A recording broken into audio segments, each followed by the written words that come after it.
राम राम मित्रों, नमस्कार। बोलो गणेश भगवान की जय। इस वीडियो में हम स्टार्ट करने जा रहे हैं मध्य प्रदेश में पीएम सेतु स्कीम का क्या इम्पैक्ट है पीएम सेतु से संबंधित।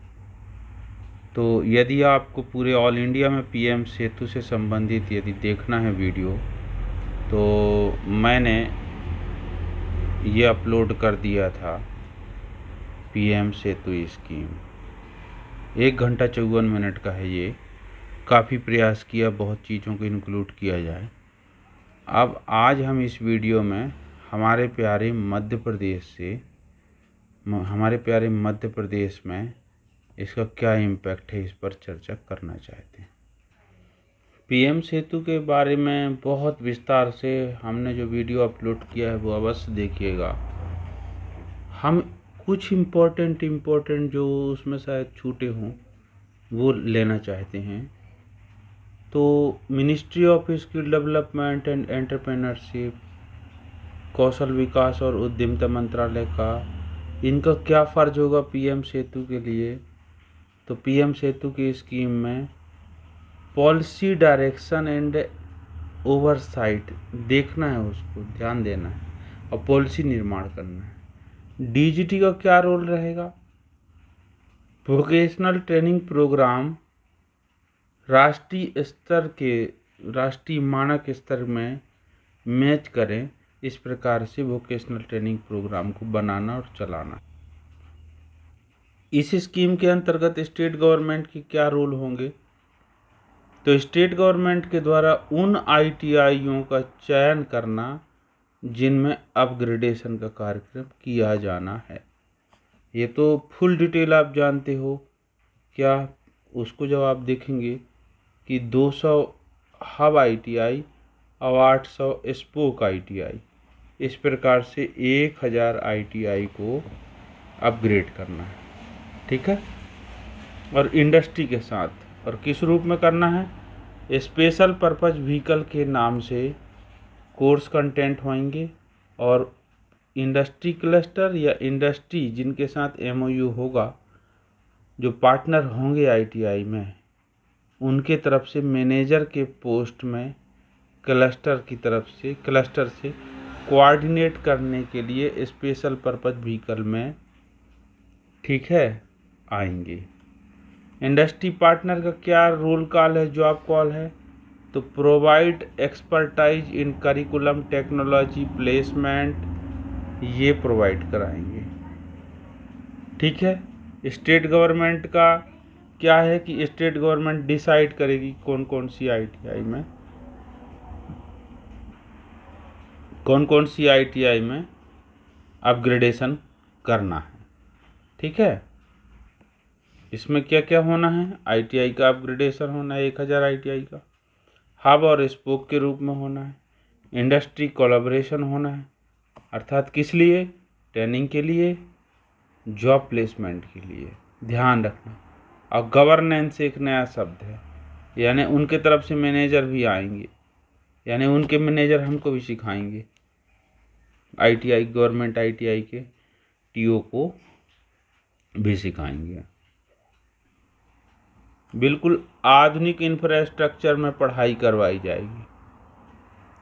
जो न्यू एज के कोर्स के साथ साथ जो भी कोर्स कंटेंट है, जैसे इलेक्ट्रीशियन पढ़ रहे हैं तो बिल्कुल न्यू एज के मशीनरी, न्यू इंडस्ट्री कोर्सेस, ठीक है। Introduction of emerging industry courses, digital training भी होगी। अब ये तो आप जानते हैं उस वीडियो में भी, इसमें भी हम बता देते हैं कि इसमें जो पैसा है वर्ल्ड बैंक से भी लिया जाएगा, एशियन डेवलपमेंट बैंक का भी होगा, सेंट्रल गवर्नमेंट भी देगी, ठीक है, और स्टेट गवर्नमेंट का भी पार्टिसिपेशन होगा, इंडस्ट्री क्लस्टर का भी होगा पार्टिसिपेशन। इस प्रकार से टोटल 60,000 करोड़ का ये प्रोग्राम 5 साल के लिए है, 2025 से 2030 तक के लिए। इसका फ़ायदा बच्चों में क्या होगा। तो इस स्कीम के अंतर्गत प्रशिक्षण प्राप्त करने वाले बच्चे न्यू एज के कोड, न्यू एज की machinery, laboratory, modern workshop, industry align, इनमें वो अपना प्रशिक्षण प्राप्त करेंगे। प्लस कैरियर गाइडेंस मिलेगा, सॉफ्ट स्किल की ट्रेनिंग मिलेगी, अप्रेंटिसशिप मिलेगी, प्लेसमेंट को सपोर्ट करने के लिए ऐसा मतलब एक वर्क फोर्स भी तैयार हो। जैसे हर एक प्रोग्राम का एक विजन होता है, तो ये भी विकसित भारत बाई 2047, 2047 में हम 100 वर्ष के अपनी आज़ादी मना रहे होंगे, तब हमारा देश विकसित हो चुका होगा। ये एक स्कीम है, विजन है, उसके अंतर्गत ये पीएम सेतु को लॉन्च किया गया है। ध्यान रख, ये आप बिल्कुल डेट को रट लीजिएगा। उसी दिन में विज्ञान भवन में कौशल दीक्षांत कार्यक्रम भी हो रहा था, 4 अक्टूबर 2025 को। माननीय प्रधानमंत्री श्री नरेंद्र मोदी जी, ठीक है, उस समारोह में 46 ऑल इंडिया टॉपर को, जो आईटीआई के टॉपर थे, उनको प्रमाण पत्र वितरण का कार्यक्रम, माने वो कहते हैं ना कि फेलिसिटेशन, तो वो कार्यक्रम कर रहे थे। ये 4था एडिशन था नेशनल स्किल कन्वोकेशन का, ठीक है, दीक्षांत समारोह का 4था एडिशन था। उस डेट पे माननीय प्रधानमंत्री जी के द्वारा प्रधानमंत्री skilling and employment transformation through upgraded ITI यानी पीएम सेतु के नाम से ये स्कीम को लॉन्च किया गया था। वही बात आ गई कि 60,000 करोड़ का स्कीम होगा, 1,000 आईटीआई इंक्लूड होंगे। अब हम देखेंगे कि हमारे मध्य प्रदेश की कौन कौन सी आईटीआई इस स्कीम के अंतर्गत आई है, ठीक है। प्लस इसमें एक और महत्वपूर्ण चीज़ है कि स्कीम आईटीआई आने के साथ साथ पहले से निमी के द्वारा भी कोर्स कंडक्ट, कैपेसिटी बिल्डिंग का कोर्स कंडक्ट कराया जाएगा, तो उसके बारे में भी, उसको भी इसमें इंक्लूड करना चाहिए। आप कुछ चीज़ें ज़रूर ध्यान रखिएगा, जैसे कि स्पेशल पर्पज व्हीकल का सेटअप किया जाएगा, जिसमें मैनेजर क्लस्टर मैनेजर के रूप में वहाँ से आएंगे, कहाँ से, क्लस्टर से, जो प्रिंसिपल के रैंक के होंगे। और short term training course, diploma course, ये सब कराए जाएंगे उन आईटीआई में, यानी सिर्फ सीटीएस बस नहीं है, diploma course, short term course भी होंगे। और एनएसटीआई में 5 एनएसटीआई को इंटरनेशनल लेवल पे सीओई में कन्वर्ट किया जाएगा, जिसमें भुवनेश्वर, चेन्नई, हैदराबाद, कानपुर, लुधियाना, ठीक है। कितने हो गए, देखो, एक हुआ भुवनेश्वर, दूसरा चेन्नई, तीसरा हैदराबाद, चौथा कानपुर, और 5वां है लुधियाना, ठीक है। इनको ग्लोबल पार्टनरशिप के रूप में इंटरनेशनल रैंक का ट्रेनिंग सेंटर ने सीओई बनाया जाए। तो इसमें क्या बात आती है कि पहले फेज में फेज टू फेज चलेगा ये, ठीक है।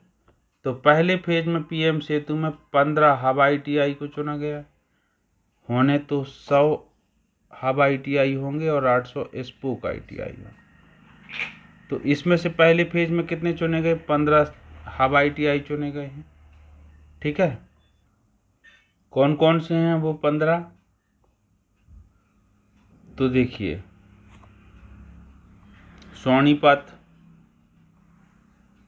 Visakhapatnam, Bijnor, Meerut, Haridwar, Ujjain, Bengaluru, Bharatpur, Darbhanga, Patna, Hoshiarpur, Hyderabad, Sambalpur, Chennai, Guwahati. Each cluster ITI will serve as center of excellence, ठीक है।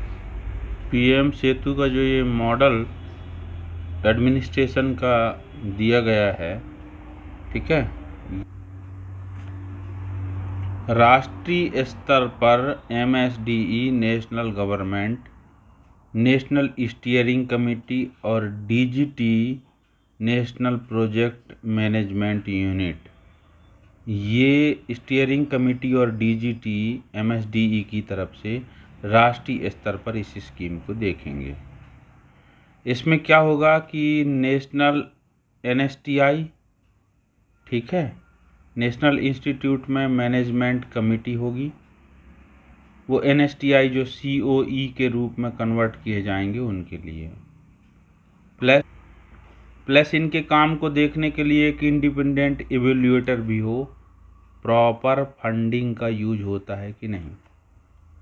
फिर अप्रूवल होगा, सबमिशन होगा, किसके साथ? स्टेट गवर्नमेंट के साथ। कैसे? स्टेट गवर्नमेंट भी इसमें स्टेक होल्डर बनती है, उनका भी पार्टिसिपेशन होता है। तो स्टेट स्टीयरिंग कमेटी होगी, skill development supported by state project management unit होगा, उनका भी वही काम है कि स्टेट में जो इंडिपेंडेंट मॉनिटरिंग एजेंसी है उनका, जैसे यहाँ थर्ड पार्टी नेशनल लेवल पे है, नेशनल एनएसटीआई को सीओई में बदलने के लिए, वैसे ही थर्ड पार्टी के साथ एमओयू होगा कि ये प्रोजेक्ट का रन होने के लिए, ठीक है। वो भी केपीआई बेस पे होगा, डिसबर्समेंट लिंक के बेस पे होगा, यानी वो performance for result P for R base पे फंड ग्रांट मिलेगा। अब बात आती है बोर्ड ऑफ डायरेक्टर की। तो बोर्ड ऑफ डायरेक्टर में कौन कौन होंगे? तो स्पेशल पर्पज व्हीकल के भी, ये एचएससी स्पेशल पर्पज व्हीकल के, वो भी बोर्ड ऑफ डायरेक्टर में होंगे। थोड़ा सा मैं इसको लेके इस तरफ चलता हूँ तो और अच्छा समझ में आएगा कि देखो, इंडस्ट्री पार्टनर जो भी हों, ठीक है, वो एंकरिंग इंडस्ट्री पार्टनर एआईपी के रूप में, उनका सीएसआर का चाहे फंड यूज हो रहा है, क्योंकि 10,000 करोड़ किसके द्वारा भी इसमें लगाया जा रहा है, इंडस्ट्री पार्टनर से।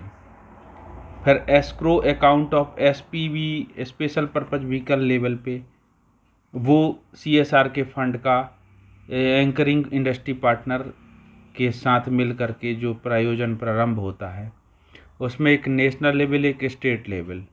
तो नेशनल लेवल पे जो फंड का इम्प्लीमेंटेशन होगा वो कोई मल्टीनेशनल कंपनी इंडस्ट्री पार्टनर के रूप में आएगी, या हो सकता है कि इंटरनेशनल कोई कंपनी आए और वो एनएसटीआई को सीओई के लिए यहाँ पर एमओयू होगा, और स्टेट लेवल पे नेशनल लेवल या स्टेट लेवल के इंडस्ट्री के साथ होगा।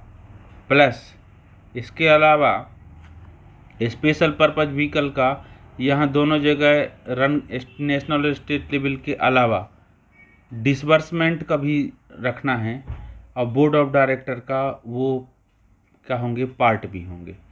अब कैसे होंगे कि देखो, एक्सपेंडिचर और रेवेन्यू दोनों का उनके साथ स्ट्रॉन्ग कोलैबोरेशन होगा। हब आईटीआई, एक हब आईटीआई में कम से कम 4 स्पोक आईटीआई होंगे, तो इनमें जो भी फंड डिसबर्समेंट हुआ, अचीवमेंट हुआ, वो बोर्ड ऑफ डायरेक्टर देखेंगे, और वो भी इंडस्ट्री के साथ यहाँ पर रिप्रेजेंटेटिव होंगे, ठीक है। तो इस प्रकार से स्पेशल पर्पज व्हीकल के लिए स्ट्रक्चर जो बनाया गया है। मैं आपसे इसको रिपीट क्यों दिखा रहा हूँ जबकि ऑलरेडी वीडियो है मेरे पास, उसका कारण है ताकि आज स्टेट लेवल पे भी आप एक बार और इसको समझ सकें। अब देखने की बात है, सेम वही बात आ गई कि स्पेशल पर्पज व्हीकल का बोर्ड होगा, यानी इंडस्ट्री के द्वारा साथ में इंडस्ट्री लीड, उसमें स्पेशल पर्पज व्हीकल के सीईओ होंगे, और जो कि प्रिंसिपल आईटीआई के प्रिंसिपल ग्रेड 1 के रैंक के होंगे। जैसे आईटीआई प्रिंसिपल ग्रेड 1 के नीचे एग्जीक्यूटिव एग्जिस्टिंग आईटीआई की स्टाफ आती है, वैसी स्पेशल पर्पज व्हीकल के नीचे आएंगे मैनेजर जो ऑपरेशंस करेंगे। यानी ये ध्यान रखिएगा कि बिल्कुल पैरेलल में, दोनों पैरेलल में बैठ रहे हैं, ठीक है। और मैनेजर जो ऑपरेशन होगा, और एक प्लान मैनेजर और एक फाइनेंस मैनेजर, ये प्लान मैनेजर और फाइनेंस मैनेजर के रूप में होंगे। फिर जब आप इसको और थोड़ा नीचे देखेंगे तो जो ऑपरेशन मैनेजर है, ऑपरेशन मैनेजर का क्या है, industry training, soft skilling, counselling, placement और लर्निंग मैथडोलॉजी, इनसे रिलेटेड ये ऑपरेशनल मैनेजमेंट की जिम्मेदारी होगी। जबकि मैनेजर फाइनेंस की जिम्मेदारी डिसबर्समेंट के लिए होगी। आईटीआई और आईटीआई का एग्जिस्टिंग स्टाफ यहाँ पर 3 प्रकार के मॉड्यूल है, उनमें से किसी भी मॉड्यूल को अडॉप्ट उनको करना पड़ेगा। अभी चर्चा में हम आपके सामने लाते हैं। पहले आप देख लीजिए कि जब स्टेट में आईटीआई में पीएम सेतु स्कीम लागू होने वाली है तो इंडस्ट्री क्लस्टर की तरफ से जिनके साथ एमओयू होगा वो स्पेशल पर्पज व्हीकल के बोर्ड के रूप में रहेंगे और स्टेट स्टीयरिंग कमेटी भी होगी जिसमें हमारे डायरेक्टर साहब रहेंगे। अब ये इंडिपेंडेंट मॉनिटरिंग एजेंसी को तैयार करवाना एक अलग है स्टेट के अंतर्गत, ठीक है।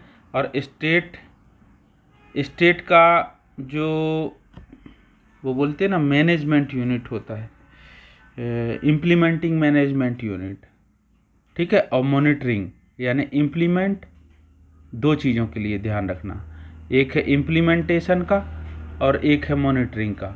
इन दोनों का एवेल्यूएटर, थर्ड पार्टी एवेल्यूएटर भी होंगे जो ये पूरे प्रोग्राम को देख रहे होंगे एक प्रॉपर वे में, ठीक है। तो इसके कितने मॉडल बताए गए हैं ये हम पढ़ रहे हैं डायरेक्ट बिल्कुल पीएम सेतु की कहना चाहिए कि जो गाइडलाइन है कंपोनेंट नंबर 1 का निकालें। तो इसमें पहला मॉडल में है को existence of government ITI staff with new SPV staff, यानी एक ही संस्था में दोनों एक साथ अस्तित्व में रहेंगे। पुराने से जो प्रिंसिपल हैं और आईटीआई का स्टाफ है वो, और उन्हीं के पैरेलल में इंडस्ट्री से आए हुए सीईओ और मैनेजर रैंक के होंगे, ठीक है, उनका भी स्टाफ होगा। तो वो स्पेशल पर्पज व्हीकल के लिए जो नियुक्त किए गए हैं वो होंगे। This would be preferred model of HR management under the industry led SPV. इसमें क्या होगा कि जो एग्जिस्टिंग स्टाफ है वो भी रहेंगे और स्पेशल पर्पज व्हीकल के मैनेजर के भी होंगे, परंतु पूरा रोल किनका होगा, इनका होगा 51% से ज़्यादा। अब कहानी कैसे है कि प्रोफेशनल सीईओ में also appoint manager for academia, finance, operation, special purpose vehicle, industry forcing, ठीक। ये हो गया मॉडल 1। अब इसमें आगे मॉडल 1 में ही कहता है the existing ITI staff will continue to report to their respective ITI principal. जो स्टाफ के लोग रहेंगे आईटीआई के जो पहले से वहाँ पर पढ़ा रहे हैं, ड्यूटी में हैं, वो क्या करेंगे, अपना रिपोर्ट जो पहले से जो प्रिंसिपल सर थे, जैसे उनको जो भी प्रोग्राम कंडक्ट होता था तो उनको रिपोर्टिंग देते थे, तो वो अभी भी देंगे, ठीक है। अब इसमें क्या कह रहा है, existing ITI staff will be professionally developed by the special purpose vehicle, collaborative technical and leadership training offered to bring them in line with latest industry practices. अब कहानी क्या आती है यहाँ पे कि जो एग्जिस्टिंग स्टाफ होंगे आईटीआई के पहले से और प्रिंसिपल भी, वो जैसे थे वैसे बने रहेंगे। बस फर्क ये होगा कि उनको पहले प्रशिक्षण दिलवाया जाएगा स्पेशल पर्पज व्हीकल में। पहला पेडागाजी का यानी शिक्षा पढ़ाने का, दूसरा डोमेन का अर्थात जो वो उनका सब्जेक्ट में कमांड है। यदि देखा जाए तो तीसरा इसी में आएगा प्रिंसिपल रैंक को लीडरशिप का, ठीक है। बाबू को प्रोक्योरमेंट के लिए, ठीक है, इनकी प्रशिक्षण दिलवाया जाएगा। यदि आप गवर्नमेंट आईटीआई में अभी हैं तो आप जानते हैं कि हमारे प्यारे मध्य प्रदेश में सभी से फॉर्म सबमिट करवाए गए हैं निमी की वेबसाइट में। ध्यान रखिएगा, कैपेसिटी बिल्डिंग प्रोग्राम के रूप में इसी मॉडल के अंतर्गत। ठीक है, अब आगे जो ये शब्द देखना, the SPV CEO shall exercise administrative jurisdiction over the existing ITI staff for day-to-day work and performance। अब यहाँ पर जो ये शब्द है, इसमें यूनियन वाले क्या बोलेंगे हमारे डिपार्टमेंट के, ये उनके लिए एक मुद्दा बन जाएगा कि जो स्पेशल पर्पज व्हीकल में जो CEO है, ठीक है, उनका एडमिनिस्ट्रेटिव है, वो jurisdiction over the existing ITI staff for day to day work and performance, माने वो उनके ऊपर भी, उनको भी मॉनिटरिंग कर सकते हैं, गवर्नमेंट के रेगुलर स्टाफ पे, तभी तो सीख पाएंगे। अब इसको थोड़ा सा मैं पढ़ देता हूँ, देखो, the SPV CEO shall exercise administrative jurisdiction, वो अपना प्रशासनिक न्याय प्रणाली को, जो उनका डिसीजन होगा उसको एग्जिस्टिंग ITI स्टाफ के ऊपर दिन ब दिन उनके काम और परफॉर्मेंस को देखने के लिए एक्सरसाइज कर सकते हैं। Is that clear? फिर आगे कहता है, यहाँ पर यह भी कहता है कि the ultimate control including disciplinary action और termination shall remain with the state government, यानी किसी के ऊपर दंडात्मक कार्रवाई फिर भी करना हो तो लेकिन उसकी शक्तियाँ राज्य सरकार के पास ही रहेगी। ये बिंदु देखेंगे आप कि जो स्पेशल पर्पज व्हीकल के CEO होंगे, जो मैनेजर के ऊपर, वो सिर्फ रिकमेंडेटरी रोल को एक्सरसाइज करेंगे, माने अनुमोदनात्मक जो उनका प्रभाव है, अनुमोदन करेंगे कि ऐसा कर सकते हैं आप, ऐसा करेंगे, ऐसा कीजिए, ठीक है। या वो स्टेट गवर्नमेंट को अनुमोदन कर सकते हैं किसी स्टाफ को वहाँ से ट्रांसफ़र करके किसी दूसरे जगह शिफ्ट कर देने के लिए। अब पूरी ITI देखो, ये लिखा है ना, over ITI staff shall only exercise a recommendatory role to state government for performance। Performance के लिए एडवाइस दे सकते हैं, ट्रांसफ़र के लिए एडवाइस दे सकते हैं। कौन? CEO special purpose vehicle state government को। Disciplinary action over ITI staff, और ITI स्टाफ के ऊपर कोई अनुशासनात्मक कार्यवाही के लिए भी अनुशंसा कर सकते हैं। ये है कहानी। फिर इसमें सबसे इम्पोर्टेंट पॉइंट आता है, in case the state government decide to transfer the ITI staff, the special purpose vehicle can hire a replacement on contractual basis. अब इसकी सबसे महत्वपूर्ण बिंदु पे आप जाएंगे तो ये क्या कहता है कि यदि स्पेशल पर्पज व्हीकल के CEO के रिकमेंडेशन से चाहे या स्टेट गवर्नमेंट पूरे स्टाफ को भी ट्रांसफ़र कर दे, या किसी पर्टिकुलर सब्जेक्ट के प्रशिक्षण अधिकारी को कहीं ट्रांसफ़र कर दें, तो जो जगह सीट खाली होगी उसमें वो स्पेशल पर्पज व्हीकल के जो मैनेजर है या CEO, वो रिप्लेसमेंट के रूप में कॉन्ट्रैक्चुअल बेसिस पे नए लोगों को सृजित कर सकते हैं। यद्यपि ये स्कीम 5 साल तक के लिए ही है। ये हुआ मॉडल नंबर 1, ठीक है। अब हम आते हैं मॉडल नंबर 2 पे। तो पहले मॉडल में तो ये है कि दोनों बने रहेंगे। फिर यदि बने रहेंगे तो जो CEO होंगे स्पेशल पर्पज व्हीकल के, उनका थोड़ा प्रभाव स्टाफ के ऊपर ज़्यादा रहेगा। वो रिकमेंडेशन दे सकते हैं, आदेशित कर सकते हैं, और अनुशासनात्मक कार्रवाई के लिए उनके नाम के लिए उनका नाम को माने डायरेक्टरेट को भी भेज सकते हैं। ये है पहला मॉडल। दूसरा, deputation of government ITI staff to special purpose vehicle.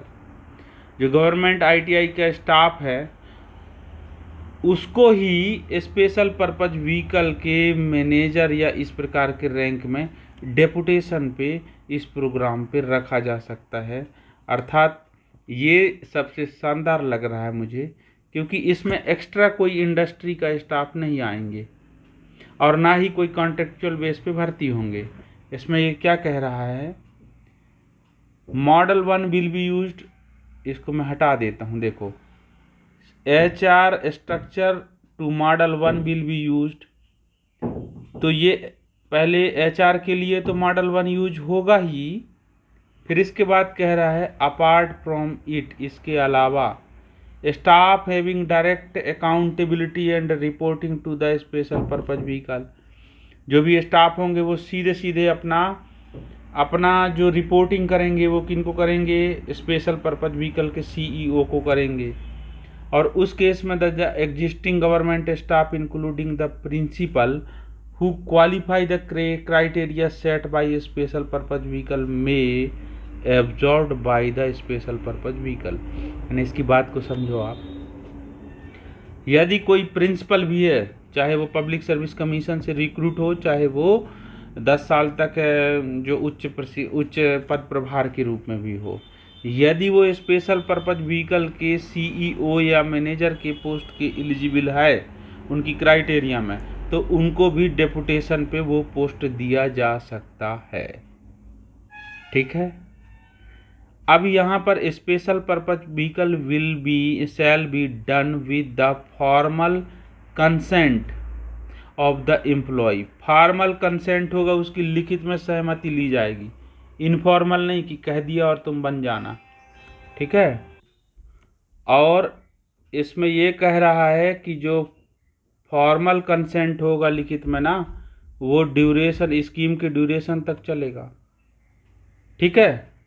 और ये भी कह रहा है कि जो भी ITI का स्टाफ इसमें अपना कंसेंट नहीं देता, या तो उनका ट्रांसफ़र किसी दूसरे जगह भेजा जाए या नॉन स्कीम की ITI में रख कर दिया जाए उनको, यदि कोई ने किसी ने सहमति नहीं दिया है तो। ठीक है। और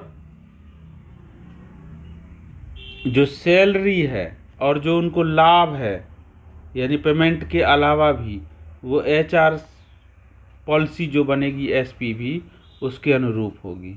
हो सकता है सैलरी भी बढ़ा के दें, क्योंकि उनकी पेमेंट तो बहुत तगड़ी रहती है HR की।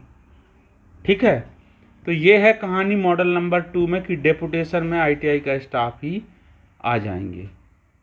अब थर्ड नंबर मॉडल क्या कहता है? पहला मॉडल कहता है कि दोनों के स्टाफ रहेंगे, ITI के भी स्टाफ, प्रिंसिपल से लेके स्टाफ पूरा, और वहाँ पर CEO, मैनेजर और उनके नीचे के कर्मचारी। दूसरा मॉडल कहता है कि ITI के स्टाफ को ही सहमति लेकर के, प्रशिक्षण दे करके और उन पदों को सृजित किया जाएगा कि वो स्पेशल पर्पज व्हीकल के रिप्रेजेंटेटिव के रूप में है। यानी अब वो प्राइवेट जो भी इंडस्ट्री है उसके नियमों से 5 साल तक चलेंगे। मॉडल नंबर 3 कहता है नो गवर्नमेंट स्टाफ इन SPV। और तीसरा मॉडल ये कहता है कि वहाँ जितने भी कर्मचारी हों सबको यहाँ वहाँ क्या कर दिया जाए, स्थानांतरित। देखिएगा अभी इसमें कह रहा है in this model the state government में remove all existing government staff from scheme ITI and reassign them to other government, हटा देता हूँ, एंड देखिएगा and reassign them to other government run ITI within the state.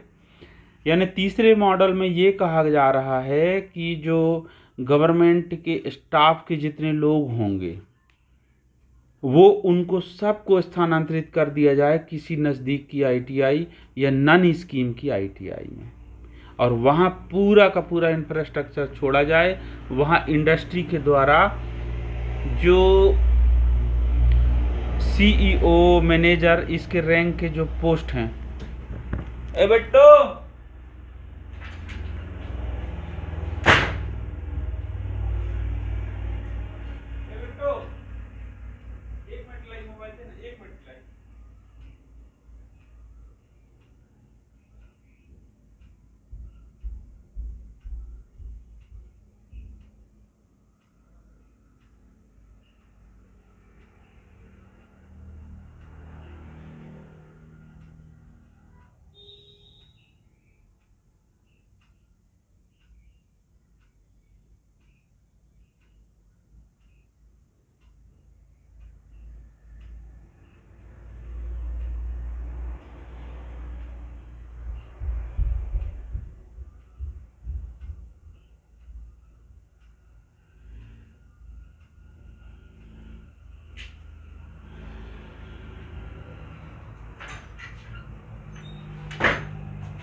क्षमा चाहूँगा यार मैं।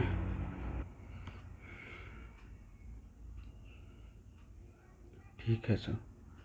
तो तीसरे मॉडल में ये कह रहा है industry led special purpose vehicle would be then only, जो वहाँ पर सब इंडस्ट्री स्पेशल पर्पज व्हीकल के एचआर और उनके स्टाफ रहेंगे, स्टूडेंट रहेंगे। तो ये 3 मॉडल हैं किनके, स्टाफ के। अभी हमने कंपोनेंट 1 देखा पीएम सेतु का, ठीक है। अब हम देखेंगे कंपोनेंट नंबर 2। ये गाइडलाइन है component number 2। Capacity augmentation of 5 national NSTI setup of 5 national centre. यानी एक बात ध्यान रखना, कंपोनेंट 1 किसके लिए है, तो वो 200 हब ITI और 800 स्पोक ITI के लिए, ठीक है। जब बात कंपोनेंट 2 की आती है, कंपोनेंट 2 की, तो ये 5 NSTI, ठीक है, जिनको नेशनल लेवल में इंटरनेशनल लेवल पे CEO बनाना है, उनके लिए है, ठीक है। Capacity augmentation of 5 NSTI institute and setting up of 5 national COE सितंबर 2025 को। तो ये हमारे उद्देश्य का नहीं है। अब हम चलते हैं हमारे प्यारे मध्य प्रदेश में कौन कौन सी ITIयों को सेलेक्ट किया गया है, ठीक है। अच्छा, एक चीज़ और कि जो मॉडल 2 है, मॉडल 2 में क्या है, ITI के स्टाफ को ही प्रशिक्षित करके और उसमें पोस्ट में क्या किया जाए, पद में स्थापित कर दिया जाए, इसके लिए है वो। अब हम जो दूसरा मॉडल है कैपेसिटी बिल्डिंग का, ठीक है, जिसमें दूसरे मॉडल के अंतर्गत ITI के स्टाफ को ही लीडरशिप और इनके प्रोग्राम कंडक्ट करा करके इन्हीं को ही पोस्टिंग कर दिया जाएगा। इस स्कीम के लिए निमी के द्वारा एप्लीकेशन सबमिट करवाए गए हैं। ये एक मतलब यानी इसको समझोगे आप तो ये TOT प्रोग्राम किसके द्वारा संचालित किया जा रहा है, तो निमी, ठीक है। अभी तो इसमें लॉगिन को कह रहा है, रजिस्टर होने को कह रहा है, यानी जो रेगुलर स्टाफ है वो इसके माध्यम से रजिस्टर करते हैं अपना कि हम PM सेतु स्कीम पे इंटरेस्ट है किस सब्जेक्ट के लिए। जब हम अपने प्यारे मध्य प्रदेश की अपनी जो वेबसाइट है DSD.mp.gov इन पे, इस वेबसाइट पे हम आते हैं, हमें एक महत्वपूर्ण डाटा यहाँ से प्राप्त होता है PM सेतु के लिए। वो डाटा है ये एक्सप्रेशन ऑफ इंटरेस्ट अंतिम तिथि कोरिजेंडम के लिए, ठीक है।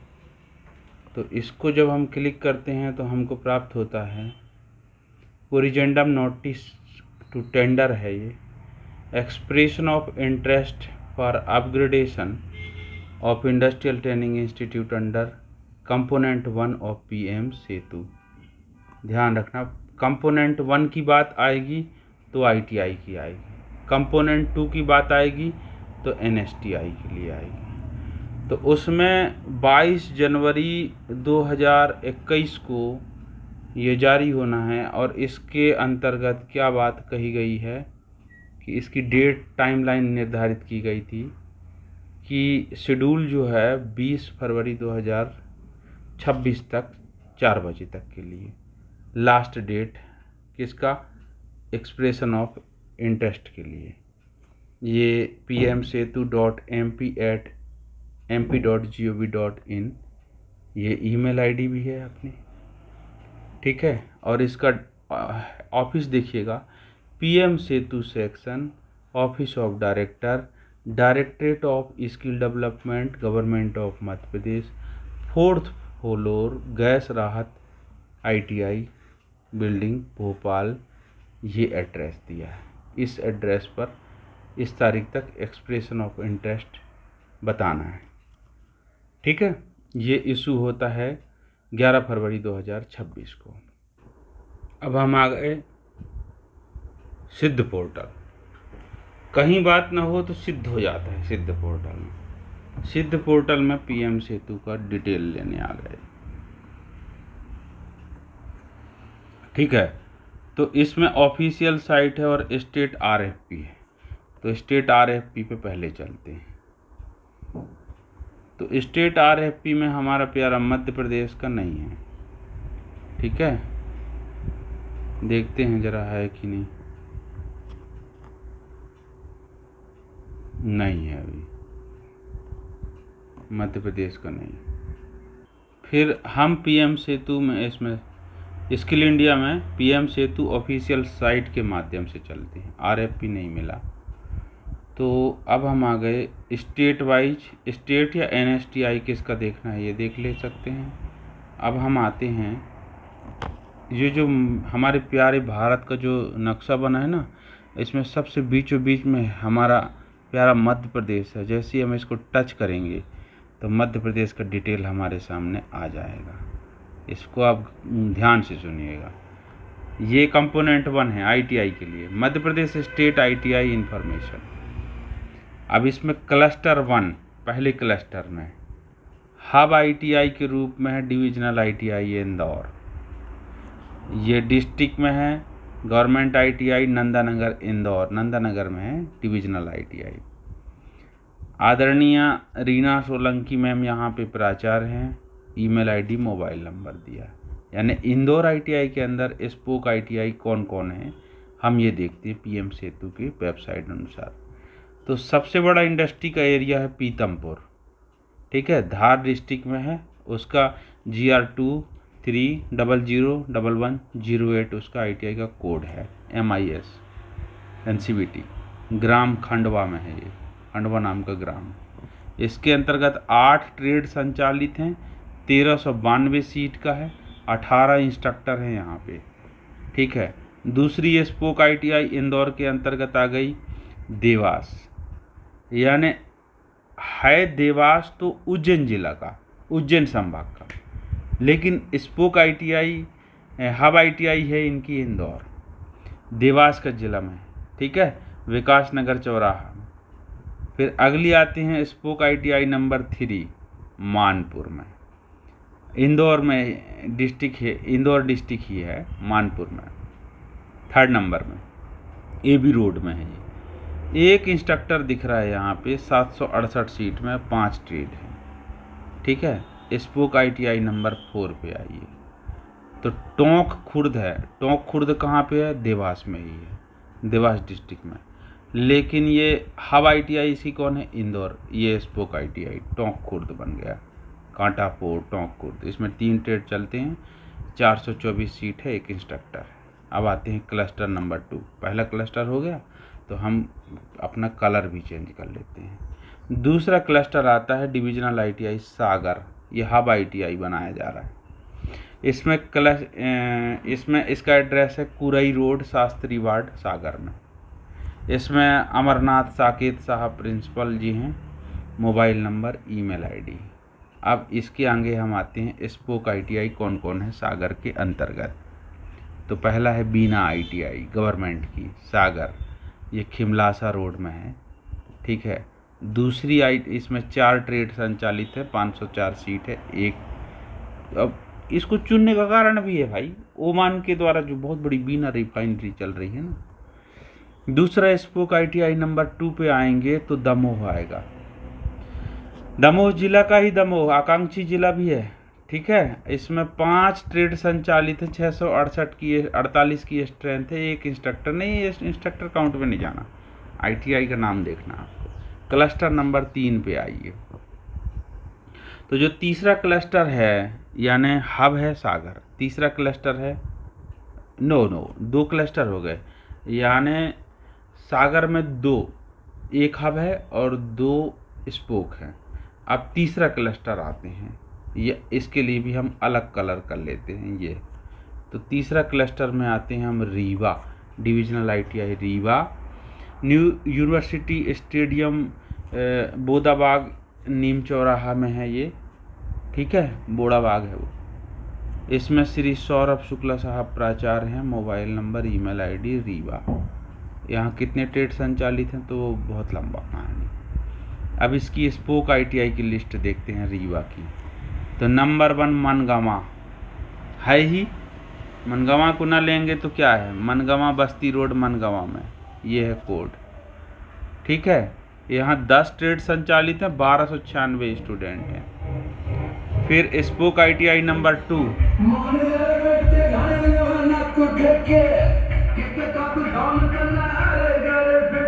इतना तेज साउंड जो होता है डीजे का, ये मॉसफेट IGBT इनका चमत्कार। फील्ड बनता है, फील्ड। यदि आप ज़्यादा तनाव में रहेंगे तो फील्ड बनेगा, और उस फील्ड में से सिग्नल हाई तेज पास होंगी, इसलिए कभी तनाव में नहीं रहना चाहिए। अमरपाटन ITI दूसरी स्पोक ITI है सतना डिस्ट्रिक्ट की। अब सतना जिला आ गए हम। ठीक है, अमरपाटन, यहाँ 6 ट्रेड हैं, 792 सीट हैं इन 6 ट्रेड में। तीसरी स्पोक ITI जो रीवा हब के अंतर्गत नई जिला बनी है, मऊगंज नाम। ठीक है, मऊगंज का जो ITI है वो शामिल है, अनुमना मऊगंज। 3 ट्रेड हैं, 360 सीट हैं, 16 इंस्ट्रक्टर यहाँ का डिटेल मिलता है।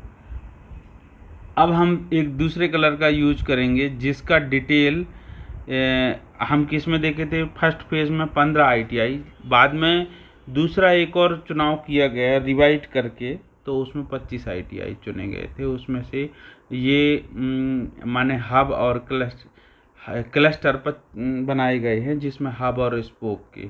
तो उज्जैन के अलावा फिर रीवा, सागर और इंदौर हमारे प्रदेश से इंक्लूड होते हैं। पहले सिर्फ उज्जैन ही था। ठीक है, अब हम उज्जैन को कर देते हैं बाबा महाकाल के नाम लेकर। एक है ये hub ITI Ujjain, Maksi road में है।